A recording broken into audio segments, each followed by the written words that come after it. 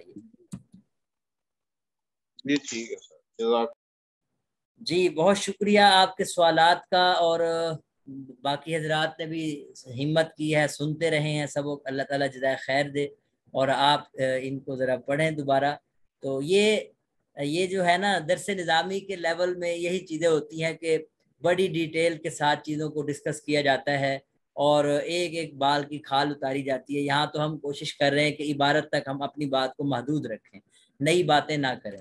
تو امید ہے کہ آپ کو کچھ نہ کچھ یہ سبق کے حوالے سے بات سمجھ آ گئی ہوگی۔